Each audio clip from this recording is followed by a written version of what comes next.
Welcome to the Joyful Optimist Podcast, your Sunday sanctuary for a little more joy and a whole lot of possibility. I'm Sandy Kusano, and each week we gather here to breathe, reflect, and reconnect with what really matters, your true wealth. So let yourself settle for a moment. This is your space to reconnect. Before we begin, here's what I'm noticing this week. I'm currently in Northern California, near Mill Valley. And since arrival, it's been gray, rainy, foggy. And this morning, I woke up and caught myself thinking, ugh, what a dismal day. And then I paused because I realized how conditioned that thought was. That gray automatically means dismal, that rain automatically means something's wrong or bad. And I thought, what if that doesn't have to be true? And I can't change the weather, but I can change how I perceive it and what's happening inside of me. So instead of resisting it, I welcomed it. I listened to the rain. I noticed how green everything looked. The leaves almost glowing as they glisten with the rain and the light. And I let myself sink into the quiet of it. And suddenly, the day wasn't so dismal at all. And that small moment brings me to today's conversation. Today, I want to talk about conscious leadership. Now, you may have heard this phrase before, or it might be completely new to you. Either way, I want to ground us in what it means in this space. Conscious simply means being aware and awake. And leadership in this context isn't about a title or a position. It's about influence. So when we talk about conscious leadership, we're talking about how aware you are of what's happening inside you and how that awareness shapes the way you influence the world around you.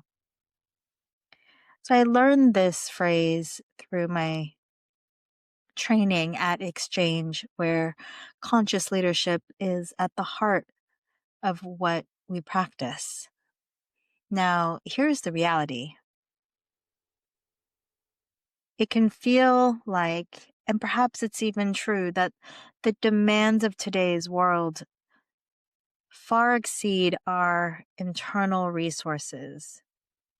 Again, not an absolute truth, but it can really feel that way.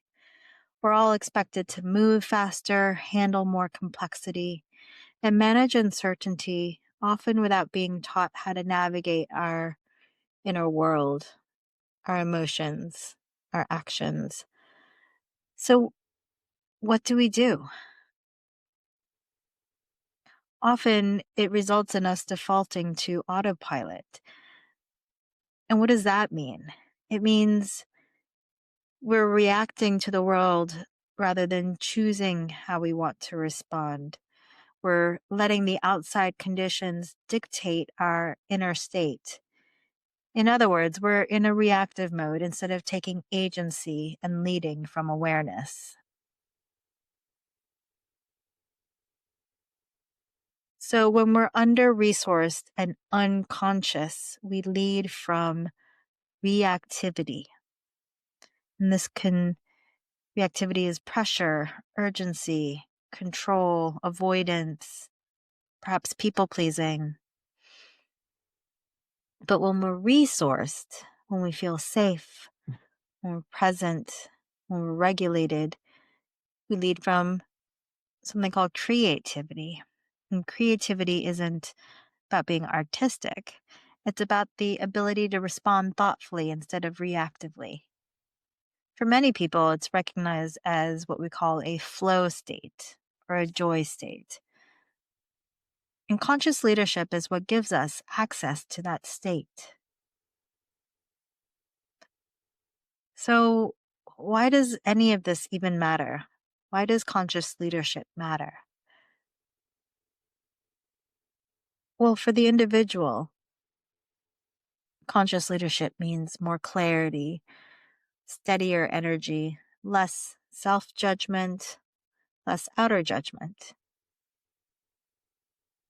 and the ability to pause instead of spiraling. And it matters for those around us because it creates psychological safety, trust, cleaner communication, stronger community. And if we zoom all the way out, why does it matter for the world? Well, it means fewer fear-based decisions and more people leading and acting from a space of awareness with more integrity and care.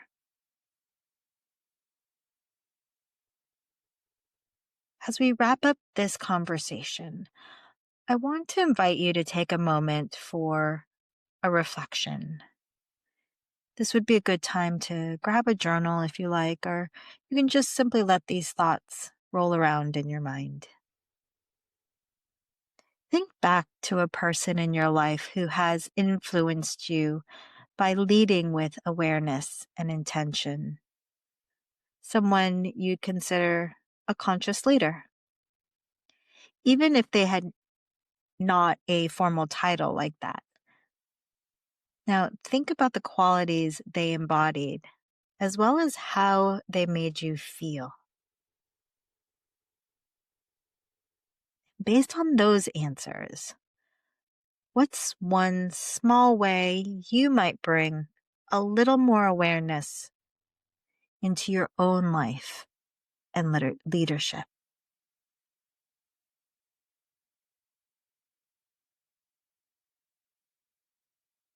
So, as we wrap up this conversation, I want to invite you to take a moment for a reflection.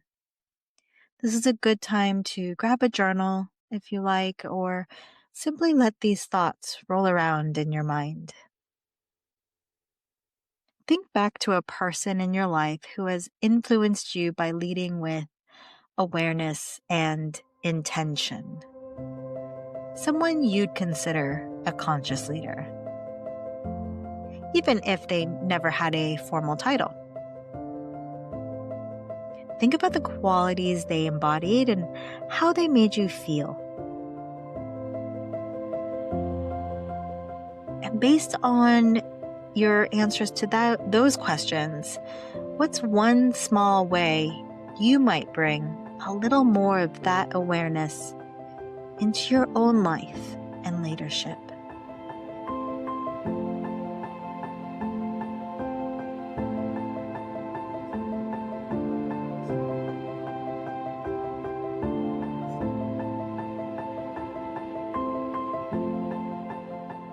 If this conversation is sparking something for you and you're ready to dive deeper, I'd love to invite you to join me for the Awakening the Conscious Leader workshop. I'm going to start holding them in January into February and sporadically throughout the year. You can find all the details you need at joyfuloptimist.com. And if this episode stirred something in you today, I'd genuinely love to hear how you're doing. You can leave a comment wherever you're listening to this podcast. And if someone in your life might benefit from this conversation, please share it with them. Sometimes these moments land exactly when they're needed. What's the best that can happen? Until next Sunday, I'm Sandy, your true wealth coach.